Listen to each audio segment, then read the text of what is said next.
Hey everyone, we are back. It's Monday again, 3 p.m. here in the UK. It's a sunny day actually. I've got my window open. You can probably hear the birds cheeping, and it is 4 p.m. in Europe. It is 10 a.m.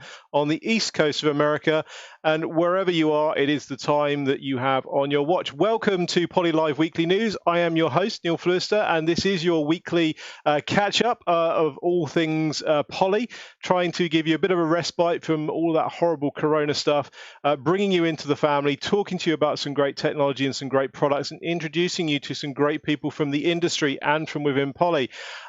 Bit different today. I'm flying solo. We've actually just been talking, my guest and I, about flying and stuff. We'll maybe talk about that later. But unfortunately, Mr. Danto can't be with us this afternoon. He's not feeling very well, so our thoughts go out to him.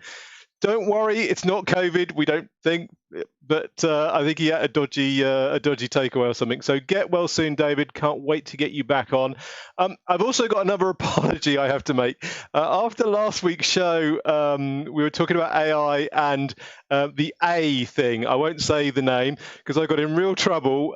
So I must apologise to Ian Hansey and his family, who got woken up at 7 o'clock on the Tuesday morning with his Alexa sounding alarm, which I set on the show live on Monday. So, Ian, if you're watching, I do apologise and apologise to your family for that. I think it was all taken in good fun. So with that, I've done the apologies. Get well soon, David. I think we're going to head into the show.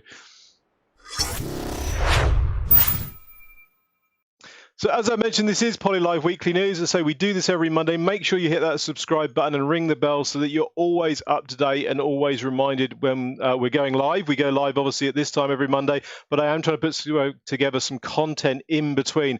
I've got a great video coming up, which we're putting together around personal systems for home. I've got sent some equipment, and we're going to do a review on that. So make sure you hit that subscribe button. I'm going to try and keep an eye on the chat, but again, it is just me. So I will do my best. But what this show is all about today is my guest, really. I pulled out all the stops. We've gone big. They do say go big or go home, and we're certainly going big this afternoon. I'm going to be joined, or I am joined, I'm going to get him out now. Darius Jones. You probably have the longest title based on our on the bar there, you can see. So EVP, Executive Vice President and Chief Strategy Officer, and also our acting Chief Marketing Officer as well. So you are certainly the biggest guest I've had. So welcome. Well, thank you. I'm honored. I was waiting to get my invite to this show, so honored that I'm the first senior leader to hop in. There you go. So we really should call out Tom. I think Tom's definitely got to. I think we've got to call him out and get him on. I think so. That would be awesome. So for those who don't know you, Darius, you joined us about 18 months ago now, I think it was, and you have an interesting perspective that you brought to Poly or Polycom at the time, I guess, to Poly, because you came from a customer and not just any customer. Can you just run the viewers through your background and the history a little bit? Yeah, so my entire career has been spent splitting between a vendor role and a customer role. I spent time, at previous, competitors of ours now, but most recently I was at USAA for a combined total of about 12 years over two different stints. For those of you who don't know USAA, it's the one of the large employers in Texas, but it's also a very large bank. And congratulations to you guys, number one bank in America as of this week, as well Nice. as insurance and investments, primarily for the military, but still a large organization known for customer service. And what makes it unique is that when I was talking to leadership at Poly, they were asking, they were like, "Hey, you spend a lot of time," and I said, "Who better?" To help steer, the future of the organization than someone who's purchased, my estimation is over $1 billion worth of technology acquisitions over my Wow. career. So, that puts me in a unique perspective. Sometimes it's annoying to, those of my fellow colleagues who see me come from a customer first perspective all of the time. But I think it's an absolute necessary quality when you're going to deliver exceptional experiences through hardware and software. Yeah, totally. And it's interesting to say that we sometimes get quite blinkered, and it's just great to have that voice of the customer actually sitting, at that level and making sure that you're steering the ship into, rather than products that we want that are cool and we want to develop, actually what customers need and fitting those requirements and solving those problems that people are having every day. Absolutely. One of the major differences in a customer first organization, which I actually believe that Poly is that regardless of the technical challenges, you always go back to how are people going to use this, and ultimately, how will people purchase and deploy, hardware is extremely important in an organization, that's an actual customer organization. So you came in and joined us obviously as chief strategy officer. Can you kind of run us through what that kind of role entailed and kind of where your journey into Poly and some of the stuff that has been happening over the kind of last year with the team? David obviously, as everyone knows, it kind of is in that team. Can you kind of just run us through that?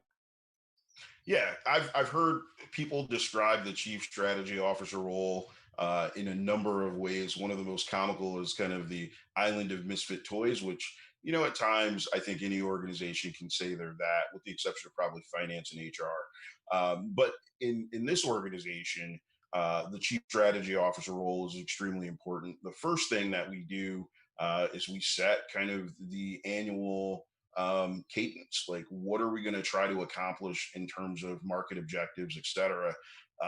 The second part, and it's kind of a coin flip in organizations whether that's in this team or not, is the corporate dev and biz dev functions. So who we partner with prior to a large kind of transaction.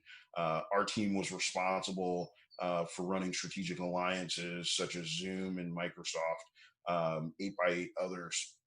And so, it's a very interesting role when, you find this relatively small organization that has really good upside and potential, and you want to, bring all of the power of a company like Poly to bear on it. You need to kind of lure your way in and gradually get there. And as you can see by the number of integrations and partners that we have, that's a muscle that I think we have that works really well, and I'm honored to be at the helm of that. And last but not least, we run our customer advisory board, and some organizations that would be in marketing.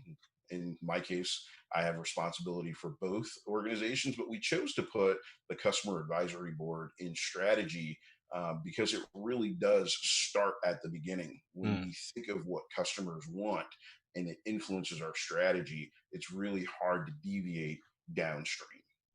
And obviously, you spent a lot of time putting the strategy together, getting the plan together, and then the wheels came off, COVID came, and then everything changed. The rule book was completely ripped up. I mean, how, from a personal level, how is it? I mean, we all work from home, so for us, it's kind of the same. But I mean, how's the family, coping? What have you seen, and what can we learn from this, and in our product point of view, around COVID and this new way of working? Absolutely. If you use a design thinking methodology in your own home, there's a million product ideas for kind of post COVID world. The first two observations I had were just how drastically different, a family who has robust internet, has access to a variety of laptops or computers. How easy it was for us to come online versus our friends who may have had shared appliances for their kids, or underpowered, not prepared. And so that was my first observation, is that unfortunately in the world, people who have access to technology and are competent had it really easy compared to people who didn't have that same level of access. If you bring it up a notch, it was really interesting to see how easy kids gravitated to, doing their classwork remotely and via Zoom. In the case of my daughter, she absolutely loved it. She's 14 years old. She's an exiting eighth grader, entering ninth grade high school. And what her discussion with me even a week ago was, Dad, the reason why I liked it, She didn't like everything about it. She missed the social aspect. Yeah. Um, but the reason she really liked it was interesting. She said, in the real world, you and mom have deliverables over a period of time, and you're responsible for building the plan to getting the deliverable. In middle school, we're given due dates that are kind of random and don't always match up to the actual class plan. And for the first time, I actually felt like the things I was learning were being applied to the work in the right, sequence. And so maybe that was a change for teachers, or maybe that was just an awakening for my daughter, but that was amazing. And last but not least, the technology, right? Now, I think my kids and my wife in particular were pretty lucky, because there was a little bit of a stash room in my house of things.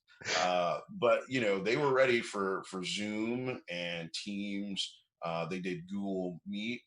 They did a lot of different things, and all of the kids were like, "Hey, how come everything always works?" And they're like, "Yeah, my dad's some like tech guy, and he came in the middle of the night, and it was like Christmas, like laptop speakers, cameras, and that was it." My wife, on the other hand, we have a term in the household which she can break a hammer. She has definitely put some of the technologies to its test. Is she on the So beta much so program? We should get her on the beta program. that so she's definitely given us some feedback, and had some challenges. Our biggest challenge was learning how to work, with a remote desktop like Citrix, Okay, yeah. with collaboration tools, which we all know can be a challenge at times, depending on bandwidth conditions. But it was a fun learning for them to kind of understand and appreciate how difficult technology can be to use, when not properly engineered, and how amazing technology can be when properly engineered. Mm. You bring up an interesting point there about the kind of different ecosystems. I think I've been with Polycom side of the family for quite a while, and when I joined, it was just it was all about proprietary, Poly 323 and SIP. And you bring up an interesting point there about sometimes the calls are Zoom, sometimes call the Teams, and you can't kind of choose what you're invited to. One of the questions has just come into the chat, regarding alliances. Are we going to expand that? Are we just sticking as Zoom and Teams, or where are we going to have kind of a lot more? And is that a growing area for us around the eco and alliances? Yeah, I actually feel bad, for anyone who has to speak to the number of alliances that we actually have and support, because you inevitably leave someone off, and it's never our intent. We just have a lot, Mm, and that's really one of the commitments that we've made. I kind of see it as three different tiers, and when Tom's on the show, maybe he'll have a different opinion, but this is coming from a former customer point of view. There's that base minimum, right? Think of USB as a standard, mm, right? Um, we support USB connected devices. They're not optimized, but there's a 99.99% chance that it's going to work, right? Because it adheres to a set of standards, whether it's WebRTC, or 323, OpenSIP, etc. We have a set of standards that are supported by a variety of our devices. So that's kind of our level one. And I mean, I really haven't found a company that we've not been able to address a need with the standards based products. Then you kind of have this optimized, where we're either referencing or flying the logo. There's been some optimization of the products, whether it be answer and end, mute functionality for headsets, or for video codec optimized, compression optimized, etc. Um, and that's kind of where most people stop, right? They stop at this optimized for, mm. and then they're certified, right? And we recently announced certification for Zoom, and we'll announce certifications for others over the next horizon. But that certification really means that we've sat down with engineering and taken that basic optimization, and we've said we want it to be above and beyond. In our case, we look at, where can we make this an exceptional experience? Some competitors stop there. One of the challenges, and I think Tom Puro, for those of you who don't know who Tom Puro is, he's the head of product engineering and product management.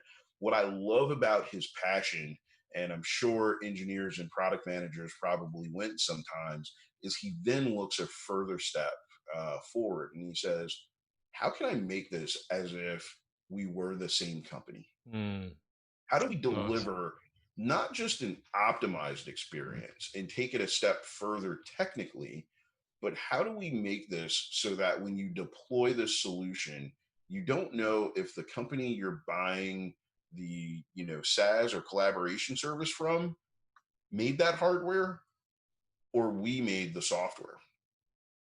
And the beauty is it's that blending of that experience that really pans out. We have an exceptional legacy in building hardware and software to drive that hardware. And at times, we've even built collaboration solutions and been very proud of that.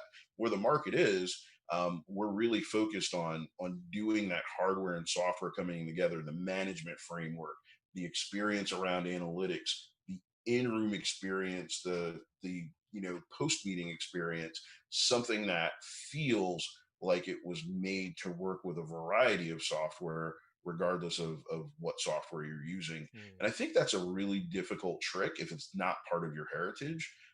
You might be able to do it for one product, but to do it for an entire line of products consistently, it has to be something you're committed to. And I love the fact that we are.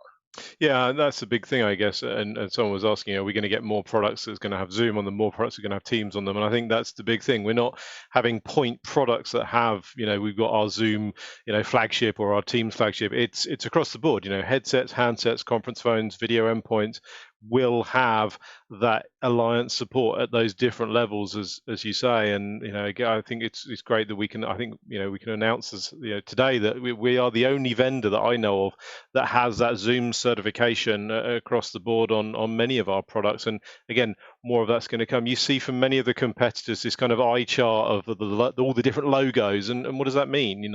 Anyone can flash up a bunch of logos, but as you say, that deep level of intercompany integration between us and those alliance partners is a real strength, I think, to that. Absolutely. You make a great point. When I look at logo flashes as a previous customer, and that's why I even caution us sometimes on how many logos we talk about. If it's not significant, if it's not a significant integration, I typically, discourage it. But when you only have one product, and you put the logo up, that's one thing. You and I both have headsets. I use a headset, you use a headset. I'm assuming yours is Bluetooth and mine is DEC. I'm But one of decked. I'm the on a Savvy. you, I love my you're Savvy. deaf. I'm Okay, on a so Savvy. You got I'm yeah, on a okay. savvy Yeah, too, right? love it. But what right? You and I are using the exact same technology. It's certified for the same stacks. You have this wonderful hair on top of your head, and I don't. I just have a mirror, right? And so I have an over the head. I also have these thin ears. I don't like things like attached to them, and so you know people forget there's a variety of use cases even within the same product segment, right? Here I am, bald head, sensitive ears. And if I was one of these organizations that had a single headset over the ear, either binaural or mononaural, like box checked. But what Yep. about me? What Yep. about the guy who doesn't want the thing on top of his head? So I think you mentioned a really good point as far as logo flashes versus actually committing to do the engineering across the product portfolio and deliver an exceptional experience. Yeah, and I think we're going to see more of different vendors coming into that. This is kind of the start of that growth area, and then again more breadth, more width across the portfolio to come. So some really interesting points there. But going back to the point of kind of home working and the kind of new normal and going back to the office. What do you think? I mean, are you and your family clambering to get back into the office? Do you think we're going to go back to how it was, or do you think there is going to be this new normal? And again, how can we embrace that? And how can our partners, watching this kind of, work with some of our products and tools to go out there and spread a message to our customers about, improving the way they work? Yeah, I'll draw an analog to another difficult time in world history, which was not too far ago, which was 9/11. I was in New York. I traveled a ton, and I'll never forget. Like in my 20s, just literally waking up in the morning, being 20 minutes away from the airport, and being able to leave. basically I can leave my house an hour before my flight and still get on. I think everyone remembers those times to some degree. No TSA. You didn't have to go through checkpoints. People could meet you at the gate. They could park in the airport and meet you at the gate, right? How have things changed? My kids will never know meeting me at the gate, right? I'll never forget, like, my wife, my then girlfriend, um, would just, hey, like, I'll meet you at the gate. I'll see you there in a couple minutes, right? Um, like, how do you explain that to someone, right?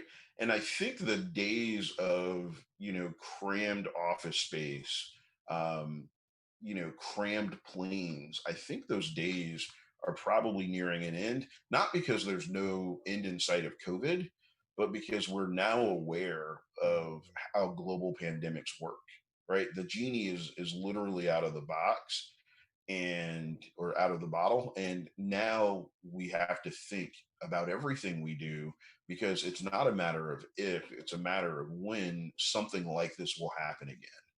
I'm a big strong believer that you have to be prepared, and I think it would be foolish for all of us to say, hey, you know what, COVID's over. We have a vaccine. It's business as usual. I think we have a responsibility to one another to put some precautions in place, and that will challenge the amount of people who can be in a traditional workspace going forward. Yeah, you wrote a really good blog post. If people haven't seen it, make sure you again hook up Darius on LinkedIn. But he wrote an amazing piece about where do we go from here and being human. Do you want to sort of touch on some of the points in there? Yeah. Whether it's COVID or other challenges that have been going on in the last couple of weeks, I wanted to take a different approach to kind of thinking through these challenges. And when I was talking to my children and my family and friends, they wanted to know how I was doing. And at the time, I probably wasn't in the greatest of moods. And I like to fix things. I'm an engineer at heart, and so when you think of indifference in the world and other challenges, it really doesn't work in engineering minds. Like, it seems like a relatively easy fix. And so I came up with three things for me to focus on, and things for my children to focus on. And it came down to this: the first one is, regardless of who you are, what you do, and what you think in the world, you have to hold people accountable, including yourself. And when I look at social media, and when I look at what's happened over the last 2 decades that I've been kind of a flourishing adult, the level of accountability is lower, right? I think of, like, how I want my kids to treat me and how I want them to treat other people, and vice versa. Accountability has to be high. And so, regardless of what you believe, hold yourself and others to a high standard of accountability. Um, the second one, and this was a really interesting conversation between my daughter and I. I'll even be very transparent on this call. I have a biracial family. My daughter's blonde hair and blue green eyes, and she calls it a natural tan. But she struggles with what's going on, and she started talking about hating the people who mistreat people. And I said, well, that's not going to work, hon. You have to be curious. You have to understand why people feel this the way they feel, even if you disagree with it. And then maybe out of that conversation of understanding, they'll be curious about you and get to understand you better. Um, and so, this concept of being curious has been the way I've lived my life. Most of my friends have, you know, been that awkward moment where we're sitting in a bar and I ask some weird question, and most of them can remember the weird question that I asked them, and it's always different. But I have this curious mindset, and you and I just had a great moment of curiosity where we were talking about offices and drones and other things, and then we realized we both like FPV, right? This great thing. We're in two different countries. We grew up totally different ways, probably, but we have this unique hobby of FPV flying that brings us together. And every single person on this planet, has 97% of their DNA. So I'm sure they can figure out something that they have in common. And then the last piece, it's kind of the hardest piece to do. be human, Mm. right? Like no matter what, it's hard, but we have to treat each other the same because we basically are. And so, if anyone wants to chat, feel free to email me. Lots of people asking tough questions and having really difficult dialogue, but that's the only way we're going to get through this is if we're willing to have the tough conversations. Yeah, definitely, definitely. And to take you, we kind of done past, present, and now chief marketing officer. Where are we going? Where are you going? What can we do? Someone was asking, when are all the products going to be rebranded Poly? The sort of stuff like that. What's on your kind of 30, 60, 90 plan for CMO So, now? the last year, if I had to think of chapters in a company's, book, like when you write the book on Poly, last year's chapter will be about rebranding, two amazing organizations, Polycom and Plantronics, with all of their history. Think about it, like the first commercially successful, you know, audio conferencing device that is still widely recognized as the standard for audio conferencing. The Polycom boomerang, as my grandfather used to call it. He's like, "Oh, I got a boomerang, son." I'm like, "What? What? Australia? We're going? Where are we going?" And I'll never forget that moment. He ran a very large printing organization, and he got one, in the pride of having one of those. Commercially successful video conferencing in that same company, and then Plantronics, every word said to and from a person on the moon, every flight controller in the United States, and amazing other use cases, it being the standard for communications, wearable communications when communications matter, as well as being the standard within contact centers around the globe, as well as UC instances. When you take that history and you combine it into a brand, it takes a little bit of time to get the company wrapped around it and the customers and the industry. And so last year was really about doing that. Really difficult work. We have a rebranded website. We continue to make investments and changes there as we adjust along the way. But this year is going to be a transition. We're going to go back to tried and true product marketing, right? Telling people what our products do, how they work, and how they can solve problems for them. And so that'll be what this year is about. We have the added, kind of challenge of living in a world without traditional conferences, but we're adjusting that and all the tactics along the way. And so I'm pretty excited about this year. But if I were to summarize it, last year was about launching the brand, and this year is about delivering on the brand promise through products. Nice. And obviously we've got viewers, a mixed bag of viewers, obviously watching. A lot of partners been chatting to as you've been talking. I mean, is there anything that we can call out to the partners that they can do to help and to get involved? Is there any kind of call to action for customers and partners about what we're doing, and again what they can get involved in and what we'd like to show them and talk about? Yeah, I think you've been faced with an avalanche of products, and so I think it's a bi-directional thing. Have conversations, reach out to the partner reps, really challenge us to tell you what you should be focused on. I think it's going to be different in every region, and it's going to change rapidly throughout the next 3 quarters, especially as we navigate COVID. We release more product, and we add new features and capabilities to the product, so make it a bi-directional conversation. Mm. I have found, I used to do this thing called the badge swap. I did it with 10 customers or 10 partners, as a customer, and I would look for the person in the opposite organization, and I would say, hey, listen, you and I are going to literally swap badges for a second. And it's kind of a show of faith between you and I that we are going to represent each other to our organizations. I know that Polly's committed to doing that. So if you're a partner and you're lost, you have a good reason to be lost. Your world just changed. COVID changed the way partners engage with their customers, changed their customers' focus, and it's our responsibility to help you navigate that with our product set. And so, I've talked to Carl Weesy's sales team, and I've talked to Tom's product teams. We're all committed to making that seamless, but it is a bi-directional conversation. If you're a customer, Hopefully we're not bombarding you with a bunch of things for you to like think through but no action. Once again, have conversations with us. If you have a salesperson, reach out to them. If you don't, reach out to someone like either Neil or myself, and we'll connect you with the appropriate parties.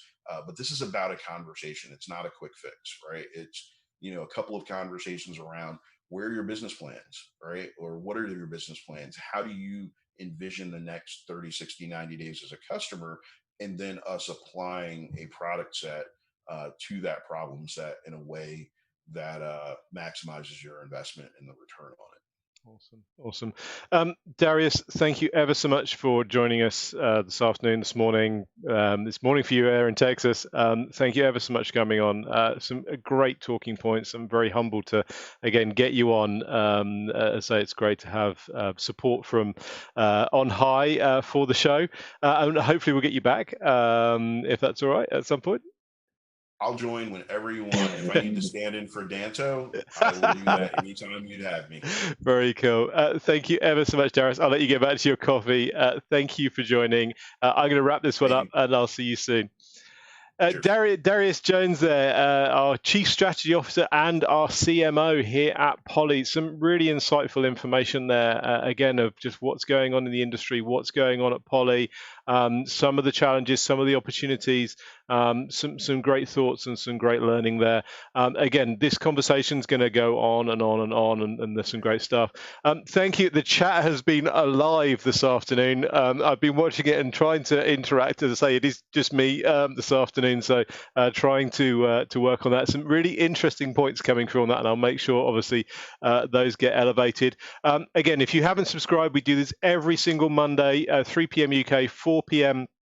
In Europe, and also 10 a.m. Eastern. Love you to come along, love you to spread the word and get people to join in the conversation wherever it might be.